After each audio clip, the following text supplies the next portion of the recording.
Announced that Pat Quinn of the Toronto Maple Leafs would make the next pick, the 24th pick of the first round. This is an important draft for the Toronto Maple Leafs because they have 5 picks in the first 3 rounds and a real chance to get a few good players. Well, it certainly is an important draft. For starters, they don't have a lot in the system. What they've done over the last couple of years is move their best players right up to the major team. Thomas Kaberla, Danny Markov, Adam Mayer should get a chance. He's been there for a little bit. Nick Antropov, we talked about earlier in the broadcast. I think he's going to be a great player in the National Hockey League. And of course, they signed Jeff Farkas, and he played in the playoffs for them. So they've got to restock the minor league team.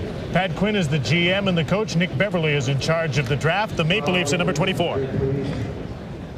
To pick today as our first round pick from Erie of the Canadian Hockey League, Brad Boyes. Well, Pat Quinn and company continue to go after center iceman. Brad Boyes, who is ranked 5th in North America, slid all the way to 24th. This personable young man who hails from Mississauga, Ontario, gets to stay at home.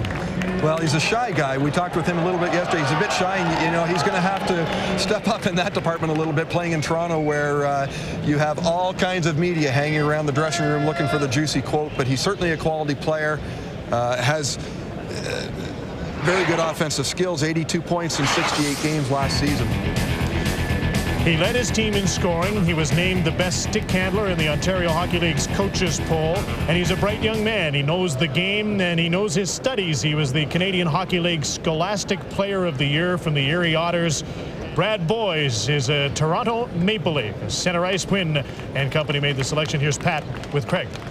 Pat, a lot of people were speculating that the Leafs would be looking after defense and possibly a goaltender. What was the decisive factor on Boyes? Well, we felt an additional need for us to grow as we go forward is also center ice. And this young man kind of fit that stick your nose in all around sort of player. And that's why our scouts liked him as much as they did. Are you surprised at the way this first round has gone? A lot of teams have been surprised that their player was available. Well, I think that's a typical answer along the way, but no, I think from the information I had coming in here is that the teams lists were all over the place, and you were just as likely to get a good player at 24 as you were at 4, and so that's probably why there wasn't a whole lot of movement as the day went on. So while at the top level it's not supposed to be a great draft, it's supposed to be a real good broad draft for athletes that'll soon play in the National Hockey League. I'll take you back to yesterday, losing Kevin Adams in the expansion draft. What does that mean to your hockey play? Well, we knew we were going to lose some players, and when we ranked our guys, Kevin was not a protected player, and so part of our obligation is to provide players for the expansion team, and we try to live up to that obligation. And they elected to take Kevin. If they hadn't taken him, we had 4 or 5 guys out there that they could have chosen from, but if they hadn't, he would be right back with us playing again. But you know, we feel that we can move on and you know, still field a good team. Thanks a lot, Pat. Thank you. Darren? Craig, Brad Boyes, born and raised in Mississauga, Ontario. I don't think I have to ask how big this jersey means to you. Oh, it means a lot growing up and watching them. And ever since I can remember, a little kid, and you know, family being a you know, a true Leaf fan, you know, this is quite an honor for me. You're described as a natural goal scorer. That's at the Ontario Hockey League level. The pressure's now on to compete at the national level. That's right. Well, I just got to do what got me here, and you know, got me drafted. Go back, you know, just keep improving, you know, working hard, and you know, just keep trying to come out and make a team. From the Erie Otters to the Toronto Maple Leafs, congratulations, Brad. Thanks a lot. Jim? Last 2 picks, Canadian teams. They take made in Canada players. Nathan Smith from Swift Current is a Vancouver connection. Mike Brophy. The Stars haven't had a first pick in the last 2 drafts. They're getting older. They've lost a pair of goalies, Manny Fernandez and Roman Turek. They need to get back in the draft business and regenerate and have drafts like Brendan Morrow. Those kinds of players will be good for them. Well, they certainly do. And Dallas was known as a drafting team as they built their team to be Stanley Cup contenders. They won a Stanley Cup, and they've made it to the Stanley Cup final. They seem to have the money to stay competitive, but you can, you know, I mean, the New York Rangers obviously proved you can't buy a title. I'd like to offer their appreciation for the hospitality that we've received to the city of Calgary and for the great turnout by the hockey fans who have come out to support the draft today.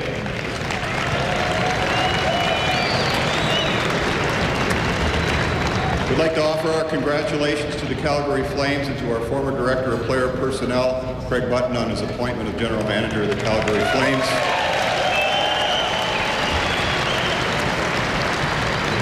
On behalf of the Dallas Stars, Tim Bernhardt will make our first-round selection today. The Dallas Stars select from the Canadian Hockey League Windsor Spitfires, Steve Ott. For many people, this is a favorite pick. Steve Ott is an antagonistic player drafted by the Dallas Stars along the lines of Esa Tikkanen, we're told, maybe the likes of Tyson Nash from St. Louis. Well, I'll tell you, I went to a game in Peterborough this year and watched Steve Ott play, and every time he was on the ice, you knew it. This guy's a beauty. He's not the biggest guy in the world, but you know what? He plays like he's 6'4" and 240 pounds. And just look at his stats: 110 penalty minutes. He had 131 the year before. He's, as you say, he's a nasty guy. At the prospects game, he was the MVP for Team Cherry, and you had to know that Grapes likes this kind of player. 131 penalty minutes, just 5'11", 160 pounds. Steve Ott from Stony Point, Ontario, drafted by the Dallas Stars. They're a very good drafting team, and this will be the last draft that Craig Button has a real influence on for the Dallas Stars. He has to sit upstairs. He has prepared the Dallas Stars for this draft, and now takes over as general manager of the Calgary Flames. Former National Hockey League goaltender Tim Bernhardt, now scout for the Stars, welcomes Steve Ott to the organization. I'll tell you, Bob Gainey was a smart defensive player in the NHL, and he knew what he had to do to stay in the league and be on the world stage. But as a general manager, he's been equally smart. The one thing that Bob does is surround himself with very good people. And I think there's, you know, some GMs get a job and they're almost afraid to do that, Jim, because they think the guy, you always have to be looking over your shoulder. The guy you hire wants your job. That's certainly not the case in Dallas. Bob goes out and gets the people that he believes are the very, very best, and he puts a lot of faith in them to do their job. Well, he's become pretty good at providing other organizations with their management people. Les Jackson has moved to Atlanta out of Bob Gainey's organization. Craig Button is now the general manager of the Calgary Flames, and now they'll move on, and in this draft, with their first pick at the number 25 spot, the Stanley Cup finalists select Steve Ott, who is not only the Rookie of the Year, but the Outstanding Player of the Year for the Windsor Spitfires. Darren? Well, Prince Edward Island will have another National Hockey Leaguer soon. How does it feel to go to a franchise like the Dallas Stars that's draped in success? Oh, you know, as Stanley Cup finalists, and they're just a great organization. I'm very honored to be part of that team, and I'm really looking forward, you know, going to camp and meeting all the new guys and just being a part of the Dallas Stars. Steve, congratulations. Thanks again. Craig? Bob Gainey, with your pick of Steve Ott, it looks like the type of player that fits into the mold of your system. Well, we see him as an all-around player and a great competitor. We've described him as a player who never leaves anything in the dressing room, that it all ends up on the ice during the game, and I think that's a great asset for any team, and one day he'll be a player on the Dallas Stars roster. Well, your team was so close to repeating last year. How important now is it to retool with some new blood? Well, we will have to. The expansion draft has made us make some changes in our roster, and we have a couple of younger players that need an opportunity. So like all the teams, we'll be working hard over the summer to get our lineup in shape to go and chase New Jersey next year. All right. Thanks a lot, Bob. Thank you. Bob Gainey of the Dallas Stars, and now it's the Washington Capitals. George McPhee and his director of amateur scouting, Ross Mahoney, set to make a pick here. There's been wild speculation about this team's natural scorer as well. Have the days in Washington of Peter Bondra come to an end? There was some discussion that he might be traded here. George was very busy on the floor before the draft, unable to make a deal so far. But if Peter Bondra is gone, then somewhere in the organization, Mike Brophy, they have to find scoring. Well, absolutely, and I think, you know, I'd think really hard before I traded Peter Bondra. I know he's had a couple of off years and may have expressed interest to get out of Washington, but I think I'd make every effort to smooth over whatever rough situation exists, because you just don't find guys that can put the puck in the net like Peter Bondra. And if he can get back on his game, he goes right back to being one of the most dangerous goal scorers every time he steps on the ice. Adam Oates isn't going to play forever. Chris Simon had a breakthrough year last year, but in this game, goal scorers are at a premium, and if you've got a guy like Bondra, unless you're going to move him and replace him with another goal scorer, then I don't know why you make that move. George McPhee is scouting director Ross Mahoney. Archie Henderson is scout. trailing them up onto the podium for this pick. That is the 26th pick. They've done a pretty good job in the draft. They have some players that should be ready to be good. Jan Bulis, Richard Zednik, who may be the next Peter Bondra. Jeff Halpern had a great rookie season. They had a tremendous goaltender in the minor leagues, although he's a little older. Martin Brochu played for Glenn Hanlon in their minor league team. And now the draft pick of George McPhee and the Caps. Tim Hunter.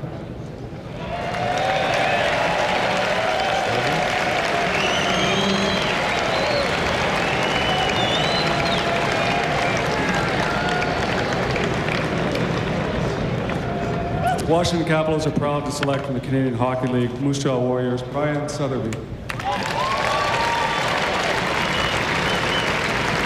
Brian Sotheby from Edmonton is the pick of the Washington Capitals. He slipped a bit as well. He was rated as the 8th North American by Central Scouting. Another centerman, and you mentioned the age of Adam Oates at 38, Mike, and last year they drafted Chris Beach from Calgary as a centerman and maybe an heir apparent, and now they've got another center iceman in Brian Sotheby to move into their lineup in the near future. Well, very impressive kid, too. I know we talked earlier about some of the questions these guys are asked when they go to meet with the teams, and Brian said that he walked into one team's room, and the first question they asked him was, when you look into a mirror, do you know your left from your right? Now, what that has to do with hockey, I'm not quite certain, but he said to me that, in fact, he can tell his left from his right, and he can also play hockey. He's described by many as a very good checking center with an upside offensively. His coach at Moose Jaw with the Warriors is Len Nielsen, who used him in all of the crucial situations. If there was a face-off to be taken, if there was a one-goal lead, if there was a penalty to be killed, Brian Sotheby was on the ice. He had a shoulder injury, so he missed a large chunk of the season, but he was able to come back and help his team squeak into the playoffs with a great run down the stretch. And his 35 points in 47 games were a big part of that. So he does have some offense in there, although many people who scout project him as a third-line two-way center. Well, you'd love to have a third-line two-way center like this kid. And, you know, again, the Washington Capitals go to the Western League. They also have Chris Beach, who they tell me the tougher the game is, the better Chris Beach plays. So now they've got another Western League kid to help stock the organization. Well, despite the fact that they are owned by the people who run AOL and are into the computer business, you know one thing about George McPhee's team, there'll be no software amongst his draft picks. Well, they've got the toughest GM in the league. Edmonton produces another first-round draft pick. It is Brian Sotheby, a centerman who shoots left, and he goes to the Washington Capitals as the 26th pick. The Capitals from Christmas time on were the best team in the National Hockey League. But they have some elder statesmen, and they maybe have a deal to make for Peter Bondra to move him out of their lineup.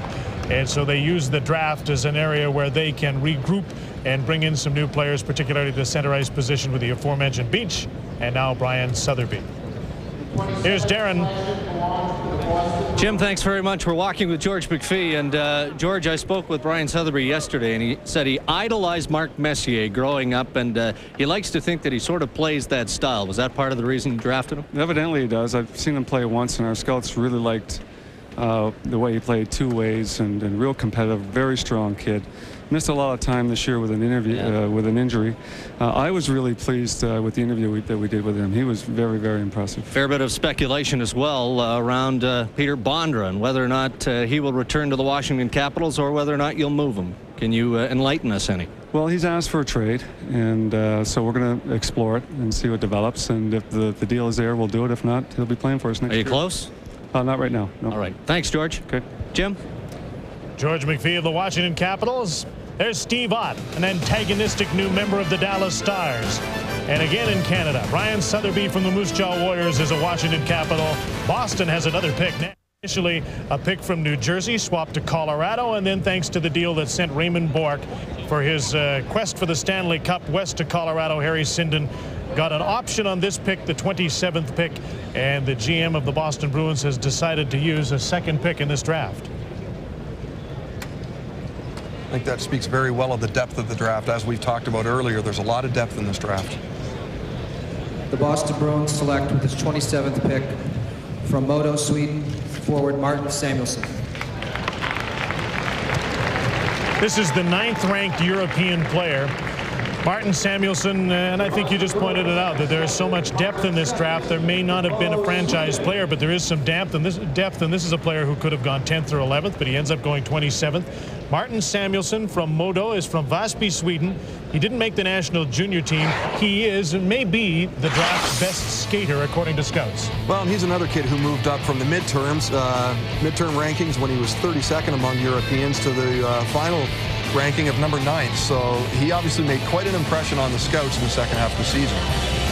He hurt his shoulder in November, and he played only 19 games late in the season. I imagine that's tough for the scouts when they don't see him play. I didn't get a chance to see him play much late in the season. You really have to project there from imagination more than anything else.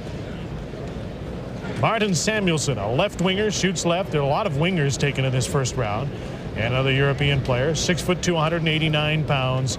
So the Boston Bruins use both of their picks, and they go to Sweden for both of them, a defenseman named Lars Jansson, and now a forward named Martin Samuelsson. Well, the book on this kid, too, is that he's a decent playmaker, but needs to work on his shot. And I think it's one thing to get to the NHL and be a good playmaker, but when that's the only thing that you do, defenders really know how to play you. Joey Juneau, for example, is a guy who rarely shoots, and I think NHL defensemen really play him for the pass. This kid, if he works on a shot, maybe would have a better repertoire.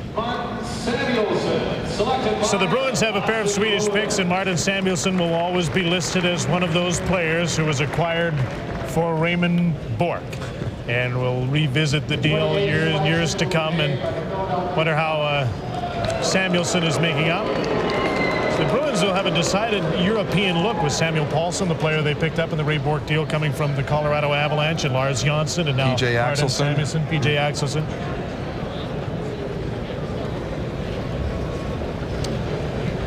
Well, you heard about a deal that was made earlier. The Colorado Avalanche, of course, sent Sandis Ozolinsh to Colorado. They got Nolan Pratt and a first-round draft pick back. Jimmy Rutherford is the general manager of the Carolina Hurricanes that have now moved their first pick in the draft 10 times in the last 16 years. And here's Jimmy with Craig Simpson.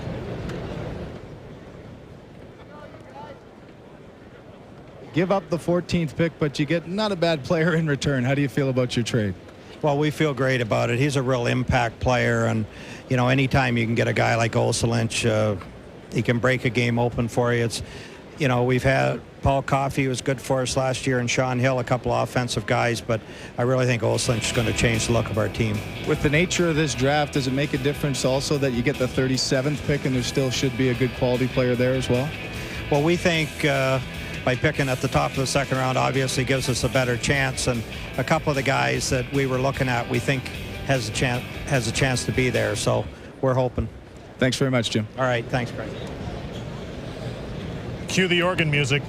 The Philadelphia Flyers are about to make their selection. A tumultuous season has come to an end. We don't know the status of Eric Lindros. He's still suffering some pain from yet another concussion, so his status is unknown at this point. Will he be re-signed? Will he play again? Will he be moved? Right now, Eric Lindros is the furthest thing from the mind of the Philadelphia Flyers. Maybe not, but they do have this first pick to deal with in the 28th spot. Bob Clark is the general manager of the Philadelphia Flyers, a now team if there ever is one. From Plymouth of the Canadian Hockey League, Philadelphia selects Justin Williams. You know what, Bob Clark is always in the eye of the storm where the Lindros family is concerned, and that seems to take up a lot of the headlines. But I think if you look back over the last couple of years, Bobby Clark, the general manager, has done a very good job drafting for this team and bringing in some young talent. I don't know that he gets credit for that. They've got Boucher, who was an excellent goaltender last year. They've got Maxim Ouellette in their system. Mark Eaton was in and out of the lineup last year, and Andy Delmore, who we all remember, had a great playoff for the Philadelphia Flyers. So. And we can't obviously forget Simon Gagne, who was one of the better rookies in the NHL this year. So aside from all the political issues that Bobby Clark has to deal with on a day-to-day basis in his role at the Flyers, I think if you put that stuff to the side and look at what he's done at the draft table, he's done reasonably well. He's got the same sort of build as Simon Gagne. He didn't score as much in junior, 6 foot, 176 pounds. The scouts were split on Justin about whether or not he has a real offensive upside, but one thing they agree upon is that he needs to be a little stronger, that he does have a gift for some offense. Justin Williams is a Philadelphia Flyer. right winger who shoots right, is from the beautiful town of Cobourg, Ontario. He played some junior hockey there, and he played for the Plymouth Whalers in the Ontario Hockey League, and now he's a Philadelphia Flyer. And who would have thought the day would come when Bobby Clarke, the grizzled, tough guy that he was as a player, would pick the Ontario Hockey League's most gentlemanly player. So the times they are a-changing. There's a picture for you. Paul Holmgren and Bob Clarke on each side of the most gentlemanly player from the Ontario Hockey League. He's already Justin tougher. Williams. That kid's already tougher, just rubbing shoulders with those guys. So the Flyers came to town quietly, and they used their pick and select Justin Williams, and here he is now with Darren Draker. Justin, as Mike Brophy just said, you named the Whalers' most gentlemanly player, but when you score 37 goals in a season, I guess that doesn't matter, does it? I mean, I'm honored to be most gentlemanly player, but you know, I was pretty happy with my season, and when you score 37 goals, you got to be pretty happy about it. Congratulations, and good luck with your future with the Flyers. Thanks a lot. I'm happy to be here. Craig? Bob Clarke, Justin Williams, a little bit of an offensive upside for your hockey club? Well, he can score, but he's a real good worker, and he's got real good speed, and we think that our club needs some speed up front. How about offense? You need it that badly, too? I think everybody does, really. I mean, we can all be taught to play defense, but certainly you need people who can put the puck in the net. All right, thanks. Congrats. Thanks, Craig. Bob Clarke, who's selected Justin Williams. Martin Samuelsson is Boston's second pick in the first round. Time minor league affiliate last season. This is a team that must rebuild. For our first selection, Detroit Red Wings select from Deer Garden of the Swedish Elite League, defenseman Niklas Kronwall. Well, Mike, they can hope that this defenseman will be something like the other Swedish defensemen they have. That's for sure. You know, as you said, they needed to stock up on the blue line. A lot of their guys are nearing retirement, and you know, to have Nicholas Lidstrom there, to have this guy come in and learn under Nicholas Lidstrom is just a great thing. What an advantage that is for a youngster. A defenseman who shoots left, a year older than most of the drafts. He's already a 19-year-old, was ranked 26th among the European players. So the Red Wings need to retool. They're going to have a farm team again this year, Mike. They're going back into Toledo, so they'll have to put some more people in their organization. They suffer most from the expansion draft over the past couple of years. They lost Mike Knuble. They lost Stacey Roost and Darryl LaPlante. And now Kenny Holland, whose background is scouting, will try and put the team back together in terms of bringing some young prospects in. And here he is with Craig. Ken Holland, I know the Detroit Red Wings looking to retool. Was defense a top priority for you coming in? Well, really, it's probably forwards, but our scouts really liked Kronwall, and we made a move on him. We just think that he has the potential to play in the National Hockey League, and our goal, obviously, here going into this year's draft is trying to get as many forwards as possible. How difficult was it yesterday in the expansion draft, losing a good young player like Stacey Roos and LaPlante? Well, it's real hard because we don't have an excess of young forwards, so it's something we're going to have to work on here in the next few drafts. They're both young players that we think can play in the league, and we're disappointed to lose them. You expect to be a very busy general manager this summer, trying to make new deals to refurbish this team? Yeah, I think over the next 12 to 18 months, we're going to have to do some things to try to look towards the future, but we still think that we have the nucleus of being one of the better teams in the league, but we certainly have to have an eye to the future here. How about a veteran like Igor Larionov? Is there going to be some progress in trying to get him signed? We've made an offer to Igor, and obviously with July 1st coming up, Igor wants to shop the market. We'd like to keep Igor, but obviously, you know, Igor, it's a business and he has to take care of his family, so we're hopeful that we can keep him. Thanks very much, Ken. Yeah, thanks. Kenny Holland, who's scouted for the Red Wings, along with Neil Smith before he became a general manager. I laughed when I spoke with Kenny yesterday. I said, what do you do when you're picking 29th? And Kenny said, well, we tell everybody that we're going to pick the best player available and that we can't believe he was there because we had him number 14 on our list. So he's got to be very happy getting a player that I'm sure he wanted. Scotty Bowman was just on stage and met Nicholas Kronwall, and now he's downstairs with Darren. Scotty, Nicholas Kronwall looks to be a talented young defenseman. He's slight. He will grow, no doubt, and he's got some good players to learn from in Detroit. Well, you know, he was an 18-year-old as a defenseman in the Swedish Elite League. His team won the championship, and he's compared favorably to, at the same age, to Nick Lidstrom. So they have the first name the same, and let's hope he's half as good, but we slotted him in there. We thought that he might sneak through to there because of the fact that he wasn't really as big as some of them, but he's got a big heart and he plays real hard. Scotty, thanks for doing this. Okay. Jim? Well, the last team to pick is the team that had a disappointing end to its season in the first round of the playoffs, but the team that amassed more points than any other in the National Hockey League. Larry Plow and the St. Louis Blues are a team that will look to the draft to build for the future. They've had some nice picks in the past, and now they have pick number 30, the last pick of the first round.